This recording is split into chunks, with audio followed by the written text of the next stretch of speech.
See a stock trading under 20 bucks, and your brain might instantly scream bargain, but that cheap price tag is often a trap.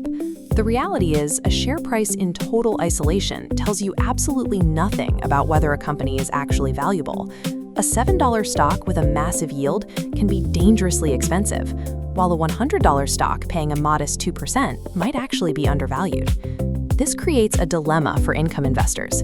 They hunt for massive payouts in low-priced stocks, mistaking the market's deep skepticism for a hidden opportunity. To see how this works in practice, we're looking at 5 real companies currently trading under $20. Each one is profitable, pays a dividend, and has a real operating business behind it. Each of these companies carries specific operational risks that can threaten your principal investment.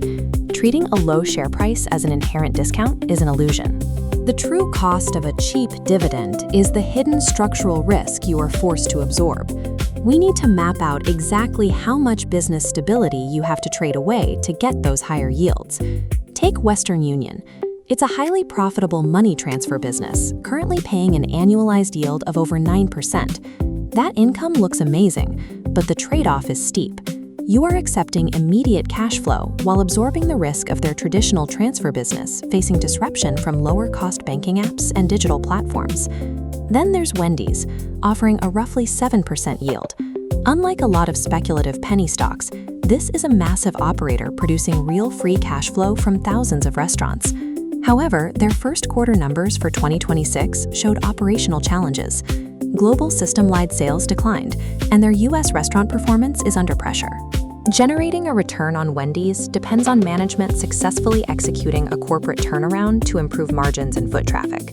If that turnaround fails and earnings keep sliding, that attractive dividend will eventually face the chopping block. An excessively high yield in a low-price stock represents the market mathematically pricing in the probability of a shrinking business.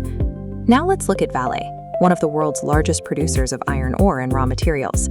During strong economic quarters, their output is staggering. In early 2026, they reported nearly 10 billion Brazilian reals in net income and generated over $800 million in recurring free cash flow. But there's a catch. Vale's earnings are completely handcuffed to volatile external factors, like Chinese iron ore demand, global production costs, and currency movements. That means their dividend profile swings wildly. Payouts expand during commodity booms and fall during the busts. Treating a highly cyclical commodity payout like a fixed, predictable consumer dividend is a fatal error for income investors. Forget the old mobile phones. Today, Nokia primarily sells network infrastructure, optical technology, and telecommunications equipment. Trading under $10, they might look like a low-cost entry point into the booming AI and cloud data center markets. But look at the actual financials.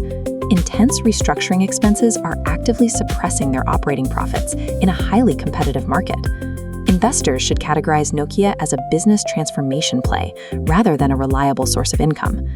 For a look at a more conservative approach in the sub-$20 bracket, we have Huntington Bank shares. They offer a moderate annualized yield of roughly 3.5%, avoiding the extreme payout ratios of the others we've looked at.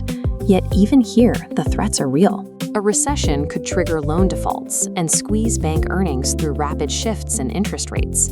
Even moderate, seemingly safer yields require you to actively monitor complex, sector-specific macroeconomic headwinds. You can easily find profitable businesses trading below $20, but that price point is never a substitute for low risk. To figure out if you should touch any of these specific assets, you need to lock down your exact strategy. If you rely on dividends to pay your living expenses, avoid sub-$20 high yielders entirely. Target stable blue chips instead.